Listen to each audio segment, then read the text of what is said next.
Ok, bienvenue à tous dans cette petite vidéo de présentation de Google Analytics. Donc, je vais vous expliquer comment j'utilise moi personnellement cet outil. C'est pas une vidéo qui a vocation à vous apprendre à paramétrer Google Analytics avec votre compte, avec votre votre site internet ou votre e-commerce. C'est plutôt une vidéo qui a pour but de vous expliquer quels sont les bénéfices à utiliser Google Analytics et vous donner un peu ma vision de l'outil et de son utilisation et du potentiel qu'il peut vous offrir. Alors avant d'aller plus loin, je vous précise que je ne suis pas un spécialiste de l'outil. Je ne l'ai pas conçu, bien évidemment. J'en ai une utilisation usuelle pour la gestion de mes blogs et de mon e-commerce. Et je pense qu'en y consacrant un petit peu de temps, il y a un vrai retour sur investissement possible car il vous donne des informations très pertinentes sur pas mal de choses en lien avec vos prospects et avec les différents aspects de paramétrage de vos supports. Donc, petit mot juste sur l'installation. La plupart d'entre vous, je pense, ont déjà un site d'e-commerce, ont une page ou un blog, donc vous n'aurez aucune difficulté à venir ajouter dans Google Analytics. Vous créez ça très facilement depuis un portail Google. Et ensuite vous irez dans l'onglet administration. Je ne vais pas aller là maintenant, c'est pas l'objet de la vidéo, mais vous verrez il y a quelques champs à remplir, une ou deux informations techniques à aller chercher sur votre site internet de façon à rentrer les différents paramètres et à synchroniser les deux outils. Ensuite, qu'est-ce qu'on va retrouver? Alors ça c'est la configuration par défaut de la page, je ne l'ai pas personnalisée. Vous verrez si vous cherchez à fouiller dans personnalisation que le tableau de bord peut être paramétrer, créer des dashboards, on peut modifier tout ça. Je retourne sur la partie accueil, c'est pas ce qui me préoccupe aujourd'hui. Ça demande encore une fois un peu de temps et je consacre mon temps de façon efficiente et j'utilise ce temps uniquement pour des choses qui me paraissent judicieuses. Le jour où cette disposition me fera perdre du temps dans mes activités principales, effectivement, ou que je pourrais optimiser mon activité principale en réorganisant les tableaux, à ce moment-là, je m'en occuperai, mais pour l'instant, ce n'est pas ma priorité. Alors, qu'est-ce que cela va nous apporter? Donc, il y a plusieurs encarts, vous voyez des formes de widgets en fait qui apparaissent à différents endroits. Alors, qu'est-ce qu'on va retrouver? Je vais vous les faire un peu dans l'ordre et vous donner mon sentiment vis-à-vis de chacun. Page d'accueil Google Analytics. Donc, on voit différents éléments, nombre d'utilisateurs, nombre de sessions, taux de rebond. Bon, pour moi, c'est pas forcément le plus important. C'est effectivement le nombre de personnes. Si je traduis bien la fonctionnalité, je crois que soit c'est le taux de personnes qui reviennent, mais je ne crois pas. Je crois que c'est lié en fait au ricochet entre les différentes pages. Donc les gens qui vont d'une page à l'autre. Ça par contre c'est très très important, c'est la durée de session moyenne passée par les clients. Qu'est-ce que ça par exemple ça va m'apprendre? C'est que si mon site ne donne pas confiance, les gens vont partir vite. Si mon site n'a pas assez de produits, dans le cas d'un site d'e-commerce, ou des produits qui ne sont pas dans l'attente et dans la thématique des clients que j'ai ciblés par mes campagnes AdWords ou Facebook, dans ce cas-là, les gens vont peut-être cliquer par erreur, mais ils vont très vite partir et le chiffre moyen ici va s'effondrer. Attention, je passe également, je pense que vous aussi, du temps à consulter la page, à la montrer à des connaissances, etc. Donc si je passe moi beaucoup de temps sur cette page et qu'il y a globalement peu de sessions, mécaniquement vous allez augmenter votre statistique alors qu'en réalité vos prospects en session unique ne passent pas autant de temps. Ici vous avez sur le bas, à chaque fois vous avez généralement la possibilité, vous voyez 30 derniers jours, 7 derniers jours, 7 derniers jours, de faire varier le curseur ici de façon à voir sur une période plus longue. Donc moi aujourd'hui on est à plus de 28 jours de création du site. On voit que le début de la création se situe là, enfin la boutique Shopify. On voit qu'au début ici, qu'est-ce que cela nous apprend? C'est ma période où j'avais lancé trop tôt, ça c'est dans les petites erreurs à pas faire, beaucoup trop tôt ma publicité Facebook, le site n'était pas du tout mature. Je m'en suis rendu compte, donc du coup j'ai pris une décision, c'est de stopper toute publicité pendant une période transitoire, de façon à, on pourra en discuter dans une autre vidéo, à optimiser un certain nombre de choses sur mon site avant d'envisager prochainement de relancer les publicités et de régénérer du trafic utilisateur. Voilà.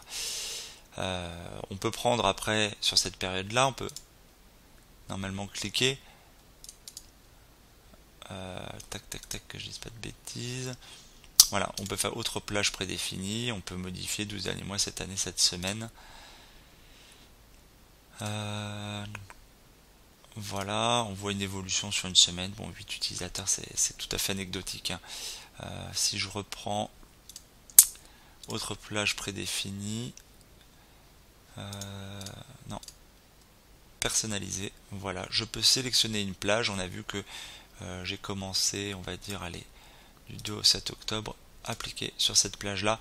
Voilà, sur cette plage là, donc on était en plein dans la publicité, et on voit qu'il y a eu une forte augmentation, hein, 792% d'augmentation de visiteurs, forcément entre 0 et à pic on était à 160 visiteurs jour sur la publicité.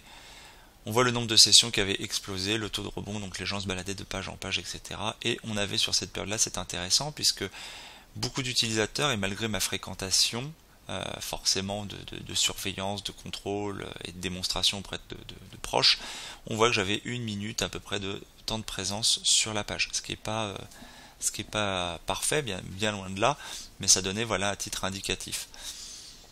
Ok, je passe, vous avez compris un peu le gros de l'utilisation de cet outil là. Les périodes d'utilisation du site, donc 30 derniers jours, on va rebasculer sur la personnalisée, vous montrer à nouveau du 2 au 7 octobre, du 2 au 7 octobre en appliqué. Sur cette période là, on voit que j'ai dû diffuser continuellement en fait mes publicités. Elles ont dû démarrer dans le 4, alors on va changer, personnaliser, on va prendre du 4 au 10. Voilà, on voit que mes publicités ont été diffusées, et on voit que la consultation des publicités, c'est majoritairement, les gens se sont majoritairement connectés quand?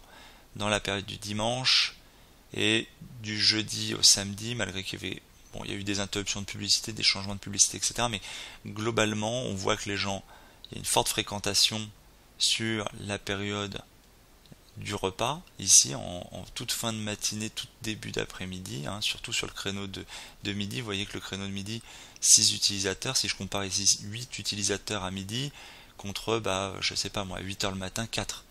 Donc qu'est-ce que ça m'apprend? Ça m'apprend que ma publicité, il est plus opportun effectivement de cibler des gens aux alentours des heures de repas, voire le week-end en fin d'après-midi, créneau de 18h. Ici on voit 19 utilisateurs, ici on voit 14 utilisateurs un lundi en fin d'après-midi, que effectivement de viser le petit déjeuner des gens. Les gens ne sont pas réceptifs à mes publicités au petit déjeuner. D'accord? Donc ça c'est intéressant pour optimiser vos campagnes publicitaires. Allez, je continue. Bon, utilisateur en temps réel, ici il n'y en a pas. On peut imaginer qu'avec un community manager ou quelque chose comme ça, ça permettrait peut-être d'interagir en live via un système de chat avec votre utilisateur, et peut-être, voilà, prendre ses doléances, ou dans d'autres types de business, dans d'autres types effectivement d'activités, l'utilisateur en temps réel peut peut-être vous donner une aide à la décision et une aide à la conversion de la part de votre client. Voilà, donc ça peut être intéressant, et puis bon, c'est toujours valorisant quand on est sur son portail de voir qu'il y a du trafic, il y a des gens qui sont en train de regarder au moment où je vous parle. Là c'est pas le cas. On doit pouvoir feinter, justement, on va aller directement sur mon site. Donc alors attendez, je vais essayer de faire ça intelligemment. Je vais rentrer directement.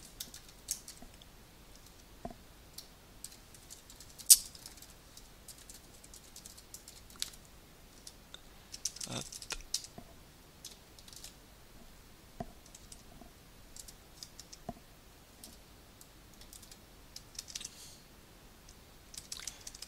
Alors juste un instant, j'étais en majuscule. Tac.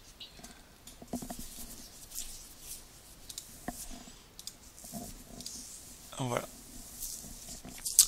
Donc là, logiquement, si j'actualise la page, je pense. Et voilà. voyez, j'ai généré un trafic sur ma page et automatiquement, là la page est ouverte dans un autre onglet, on voit qu'effectivement j'ai un utilisateur en temps réel qui est sur la page. Bon, je ferme cette page, j'ai pas envie de fausser mes stats, comme on a vu ça peut effectivement fausser notamment la durée de session, donc on va fermer ça tout de suite. Hop, je pense que ça va s'actualiser dans quelques instants, on verra que c'est à 0. Ok, je continue. Alors, tout est marqué, hein, c'est Didaxel, c'est en français. Comment attirez-vous de nouveaux utilisateurs? Donc on voit que, par exemple, si on regarde sur une colonne du 17 octobre, les gens viennent soit par une recherche web, soit par le social, soit directement en tapant l'adresse URL. Donc ce sont intéressants, pareil, ça vous donne une bonne indication sur quelle campagne quelle action vous avez engagée en amont, publicité Facebook, publicité Google, comment dire, mailing avec l'adresse directe du site, etc., etc. Quelle méthode vous avez employée qui génère du trafic, tout apparaît, tout est visible. Donc, si je prends à nouveau ma période fétiche de mes publicités, on remonte, on a dit 4 au 10 octobre, on applique. Voilà, on voit que il n'y a pas photo. 122 par le social, 93 par le social, 145 par le social, et on voit quand même pas mal de directs. On voit ici par exemple 35 directs, 28 directs. Ça c'est quoi? C'est des gens qui ont vraisemblablement enregistré l'adresse, puisque je n'avais pas d'autres canaux de distribution. Donc ils ont enregistré l'adresse, ils ont reçu la newsletter, ou ils ont reçu un SMS, pas un SMS pardon, mais un message dans Messenger, et donc ils ont recliqué sur le lien, et je pense que c'est ça qui a déclenché ces vues en direct. Voilà, je pense pas que ce soit mon référencement Facebook, enfin Google. Voilà, mais social, on voit que ça représente, et c'est normal, c'est ma publicité, c'était la majeure source de trafic vers le site. Ça c'est hyper intéressant, donc je passe, hein, vous voyez, sur cet aspect-là. On peut taper rapport sur l'acquisition. Voilà, si je tape rapport sur l'acquisition, on rentre dans des paramètres détaillés. On voit les liens directs, le social, on voit les périodes, les taux de conversion, qui a effectivement fait ou pas fait un achat selon la période, etc. Bon, ça demande une prise en main qui est un peu supérieure et une compréhension qui est un peu supérieure en termes de niveau. Moi-même, j'utilise pas vraiment pour l'instant ce paramètre-là, même bien que conversion, bien évidemment, c'est un critère très important.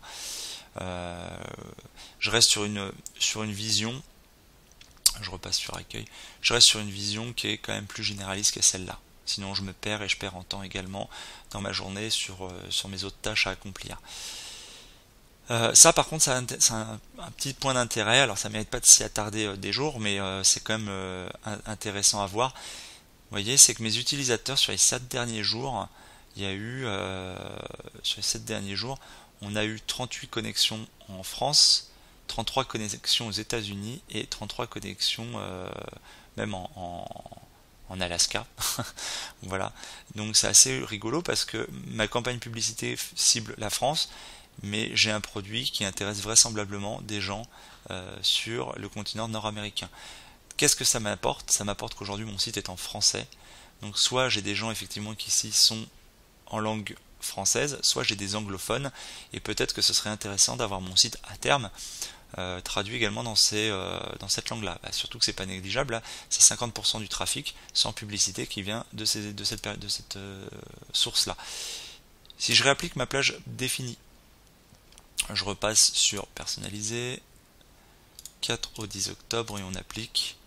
On s'aperçoit que ma publicité était quand même ciblée France, c'était dans mes critères publicitaires, et j'ai quand même touché des gens sur le territoire américain par je ne sais quelle méthode, par rebond vraisemblablement, par centre d'intérêt associé, mais voilà, bon, j'en ai même qui venaient d'Inde, j'avais 4 Indiens. Voilà. Continuons. Quelle page vos utilisateurs visitent-ils? Ah, hyper important. Qu'est-ce qu'ils cliquent? Alors on voit qu'ils cliquent sur les 7 derniers jours. Bon, c'est pas révélateur. Reprenons la séquence où il y avait le plus de trafic de prospects. Bon, c'est très appliqué Shopify, hein, mais vous comprenez bien que tout ce que je vous explique là peut être employé sur d'autres types de sites. Donc sur la période concernée, on voit que la plupart des gens, donc il y a eu 1033 vues du site sur 6 jours. Principalement, les gens sont allés dans la grosse collection à l'époque qui s'appelait All, qui a été rebaptisée, qui a changé, etc. et regarder le catalogue principal. Ok. A priori, valeur de la page, je pense que c'est si la vue sur cette page a engendré une monétisation directe, je pense qu'il y aurait un chiffre ici, ce n'est pas le cas, il n'y a pas eu assez d'appel à l'action. Mais bon. Ensuite on voit ici c'est les produits, alors j'ai différents types de produits, et on voit que là, c'est peut-être mon produit qui n'est pas forcément le produit que j'ai mis en avant. Sachez aussi que pour la forme, là c'était mon produit le plus cher sur mon catalogue, et c'est pourtant celui qui a généré le plus de vues. Alors qu'il n'était pas en haut à gauche ou je ne sais quoi, non, il était main page, page principale dans les produits les visibles sur la première page, mais je crois de mémoire qu'il était à peu près dans le milieu, voire dans le fond de page, et pourtant c'est celui qui a généré le plus d'intérêt. Ça c'est un petit produit autour de 5 euros qui a généré également beaucoup d'attention, qui était un des produits que j'avais mis dans la publicité, donc bon, il y a un lien de cause à effet assez normal. Pareil pour celui-ci. Là les gens sont allés en page 2, donc c'est bien, ça c'est vachement intéressant. On voit que les gens sont allés sur la deuxième page, donc le temps d'accroche, on a vu 1 minute 8 secondes sur cette période là, a quand même laissé la possibilité à 86 personnes d'aller sur la page 2. Bon, ça reste anecdotique, ça reste à mettre en rapport des 1033 vues globales, mais c'est quand même bien. Ça c'est un produit non matériels qui sont des stages, donc d'un produit qui peut être un produit infoprenarial ou un produit physique. En l'occurrence, je m'oriente plutôt vers un produit présentiel dans le cas présent.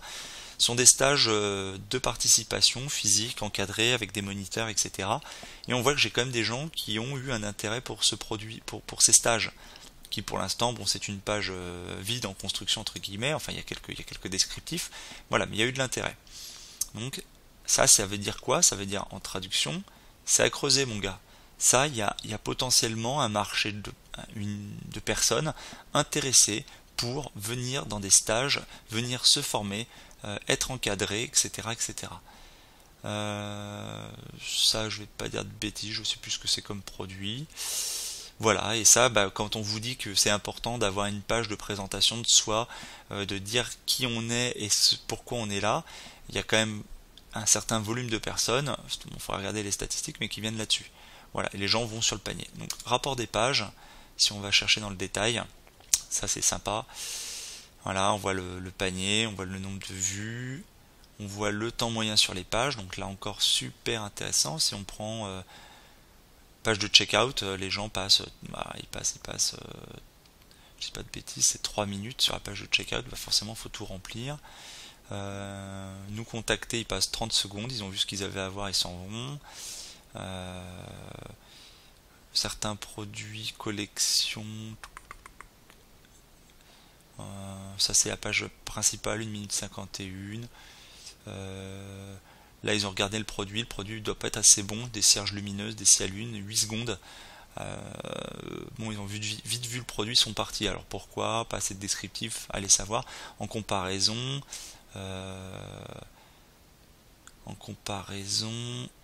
là c'était quoi?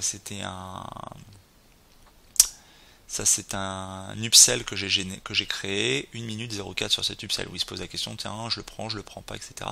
Bon, ça n'a pas déclenché de vente derrière, mais voilà, donc on voit un certain nombre de taux de rebond, valeur moyenne pour les vues. Est-ce que les gens viennent, reviennent, comment ils se comportent, est-ce que ça déclenche des achats derrière? Qu'est-ce qu'on a d'autre? Chargement en cours. Voilà, on a d'autres produits, d'autres choses là qui sont sur lesquelles on voit les différentes stats, etc. Donc vous avez compris le principe. Je m'étale pas. Hop.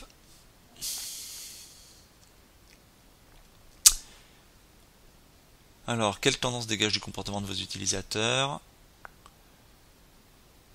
Bon, alors ça c'est nombre de personnes qui viennent, les jours, les semaines, les mois. On peut pareil voir en détail nombre de personnes actives par jour, etc.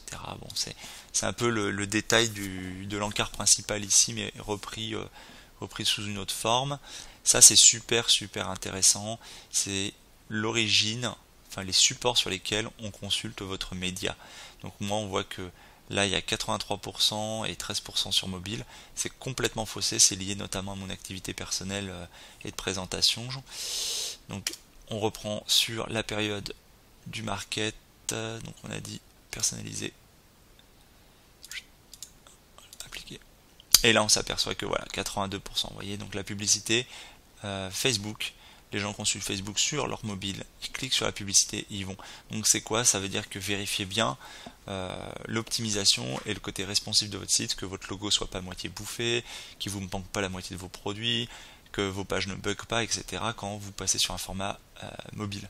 Tablette, c'est anecdotique. Et pareil, dans votre diffusion de campagne marketing, quand vous faites votre publicité Facebook, mettez pas tous vos œufs sur de la publicité ordinateur. Vous voyez bien que dans mon cas à moi, des fois, c'est complètement plus profitable de le faire sur mobile. Après, il y a la question de savoir si les gens sur mobile achètent ou est-ce qu'ils regardent sur mobile et retournent sur l'ordinateur acheter. Donc attention à pas négliger quand même la partie ordinateur.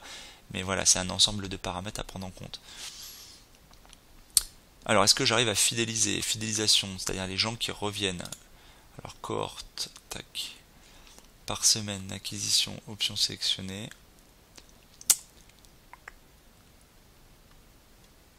10 septembre, 16 septembre, il y avait personne, c'est normal. On a dit sur cette période-là.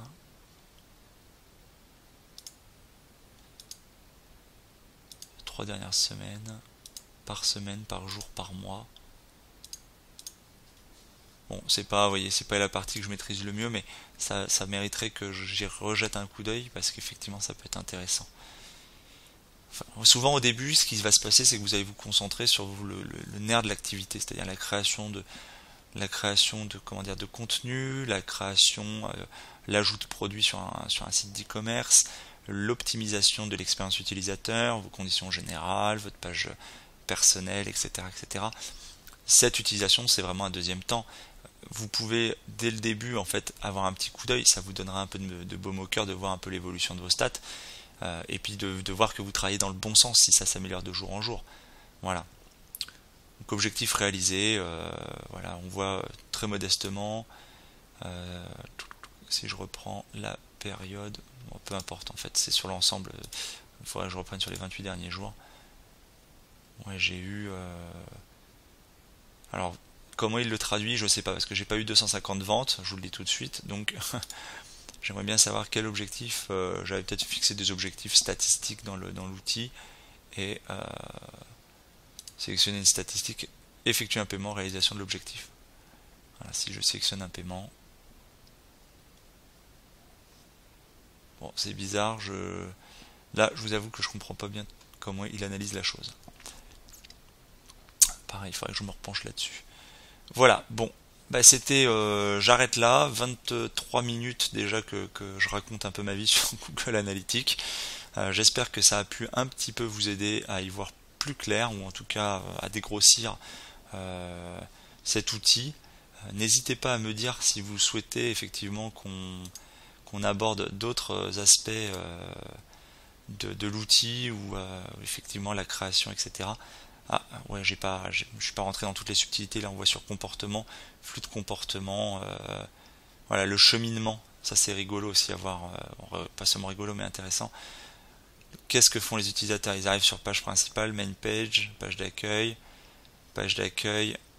ils se déplacent sur donc 101 abandonne, sur 130 sessions, vous voyez, sur 28 pages, il y a 101 visites, il y a 29 abandons. Ceux qui abandonnent pas, donc le fil se rétrécit. Ceux-là vont sur cette page-là, qui est la page non, c'est ceux qui restent toujours sur la même page. Ils se déplacent en fait sur la page produit, je pense. Il y a ceux qui vont venir cliquer collection, qui sont arrivés sur une collection et qui vont venir cliquer sur panier. Vous voyez, donc ça permet, en travaillant un petit peu ça, en le détaillant, ça vous permet potentiellement, vous voyez, sur le trafic total, ceux qui arrivent sur la page principale, sur les trafics total, il y a 356 abandons. Sur ceux qui arrivent sur la collection de survie, il n'y a que 4,9 trafic, 4,39% du trafic qui abandonne. Là, il y a 32%. Et là 4,39. Qu'est-ce que par exemple ça nous dit? Ça nous dit bah, cibler vers un produit, une clientèle vers un produit, pas une clientèle vers un site généraliste.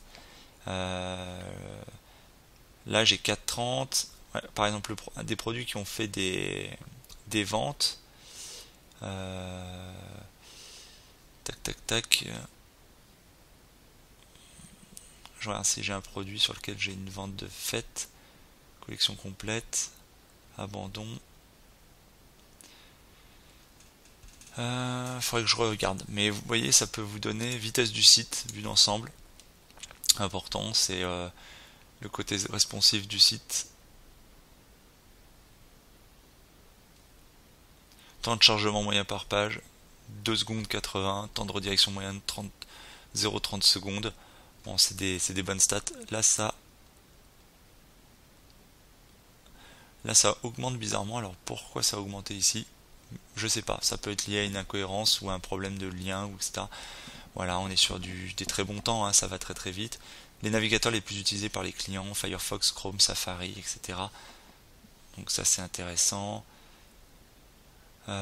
Site search, vue d'ensemble.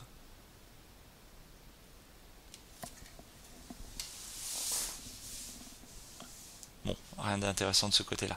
Ok, allez, on arrête là pour cette fois-ci. Donc n'hésitez pas à me laisser un petit commentaire ou à me demander ce que vous avez pensé de cette vidéo de présentation.